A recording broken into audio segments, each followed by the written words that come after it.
Il y a des barques, c'est réglé juste pour pour garder que les 30 mm. C'est artisanal. C'est pas qu'on soit contre l'évolution, mais c'est le seul moyen pour pas détruire le gisement. Parce qu'à la machine, ça peut aller beaucoup plus vite. Ce qu'il y a, c'est qu'après on écrase tout le naissain. Et c'est les années à venir qui sont compromises, quoi. En 30 ans, on a vu l'évolution de la baie et tout. Il y a de moins en moins de coquillages. Bon, les gisements de coque, là, ça se tient sur presque rien. Avant, c'était partout qu'il y en avait. Tandis que là, bon, ben, ça se rétrécit. L'année prochaine, ça sera encore peut-être plus petit et ça sera plus viable. Enfin, il y aura peut-être encore une génération derrière nous qui en vivra, mais je pense que ça ira plus bien loin. Les oiseaux dans la baie sont posés sur les vasières, hein, ils sont en train de se nourrir. Et quand la mer arrive, donc elle les fait s'envoler. Et puis bah, ils montent au fur et à mesure, hein, ils vont se poser au sec et puis ils sont délogés par la mer. Et c'est pour ça qu'il y a un grand coefficient de marée, tout va être recouvert par l'eau. Bon, les canards, au bout d'un moment, ils vont se reposer sur l'eau. Mais avant de se reposer, ils vont faire un petit tour et là, on peut réussir à en tirer quelques-uns au passage.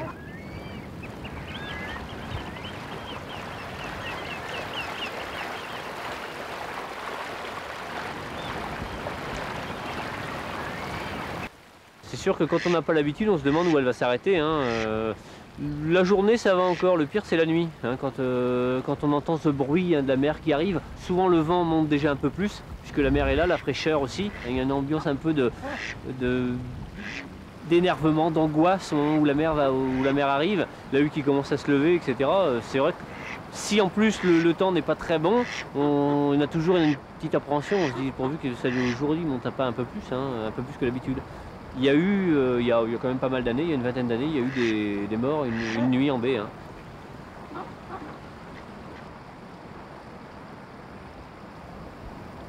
C'est vrai que quand on est gamin, on se fait une cabane pour se couper un petit peu du monde, hein. Quand on est dans sa cabane, on s'imagine qu'on est loin des parents, etc.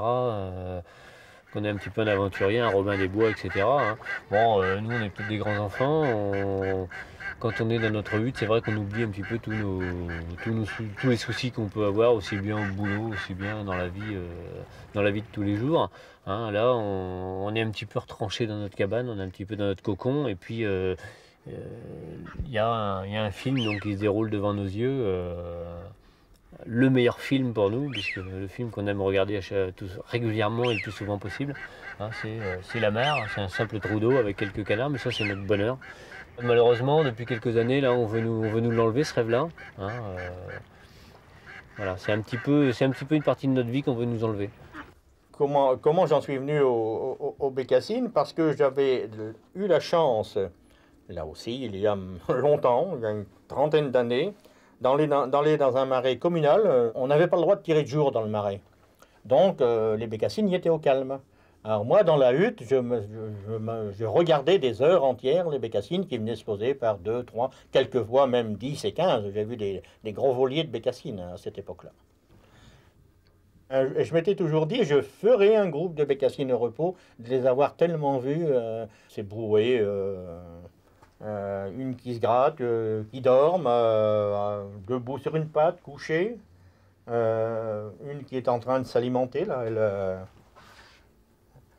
elle se substance, parce que nous on mange, mais la bécassine se substance. Hein. Alors la bécassine, là, c'est une autre histoire. Hein, parce qu'il y avait d'abord à lui faire des vraies pattes.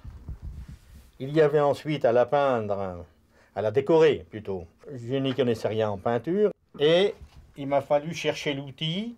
Je l'ai trouvé chez la bécasse. C'est la plume du peintre. C'est une grande rémige qui ne se développe pas. C'est la première des grandes rémiges du reste.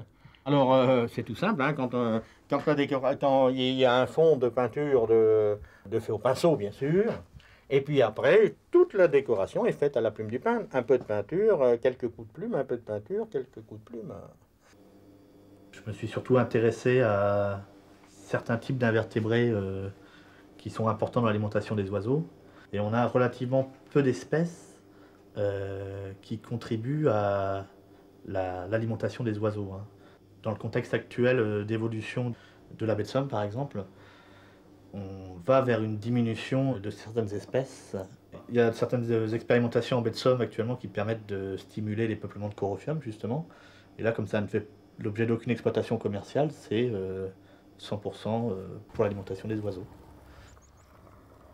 Je crois que ce qui me passionne, c'est la faculté des oiseaux à nous montrer l'équilibre ou au contraire le déséquilibre des milieux naturels. Dans le cas présent, on voit bien que la situation n'est pas bonne.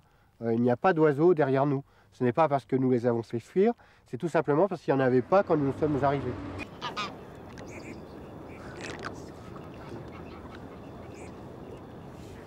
Moi, je pourrais dire que tout petit déjà, j'étais intéressé par les oiseaux. Comme toute personne qui a vécu toujours en baie de Somme, je connaissais les oiseaux depuis toujours. Et ici, on est d'abord chasseur avant d'être ornithologue.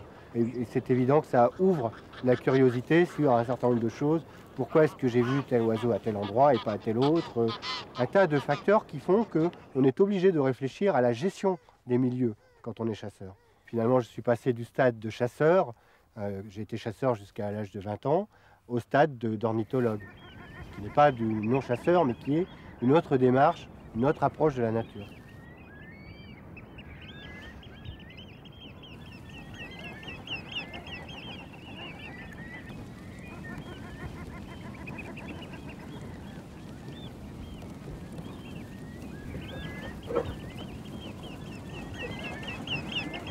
La toile, ça fait pas si longtemps que ça que j'y vais. La toile, moi, ça fait peut-être maintenant 5-6 ans. Et c'est vraiment une belle chasse, j'aime vraiment bien ça. C'est vraiment beau comme chasse. Mais c'est une chasse où on mérite son gibier, puis c'est quelque chose de très vivant. Même si des fois on réussit pas, on tue rien, mais on voit toujours, il y a toujours des mouettes à voir. On va toujours voir du gibier. On n'en tuera pas forcément, mais on en verra au moins toujours. C'est vivant, c'est une belle chasse. Et surtout une chasse très très ancienne. Regardez les bécassos, ça s'en est. Du bécasso variable.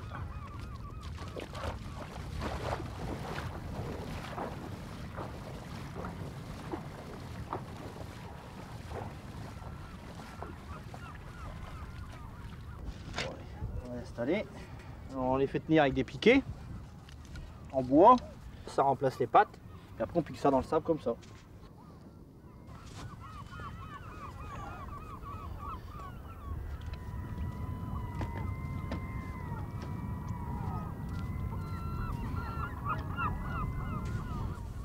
Bon, ce que je fais, je prends toujours quelques empaillés, puis je prends un peu de plastique. Je fais un gros tas avec les plastiques, ça tire de loin, puis les empaillés, bon, c'est plus pour la pose, plus pour le fignolage.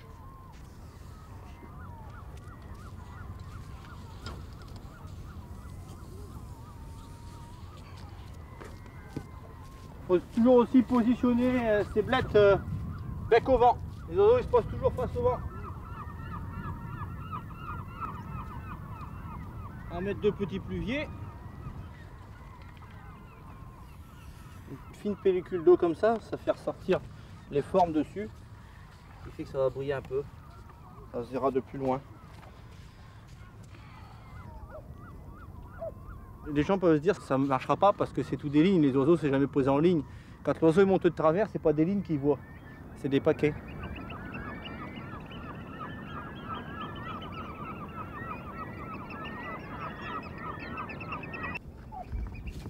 Là, il n'y a plus qu'à attendre maintenant.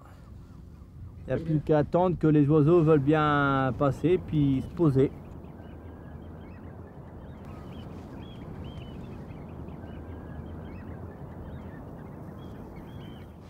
Ah, je suis bien. Je suis dans ma coquille, dans ma toile, on est tranquille.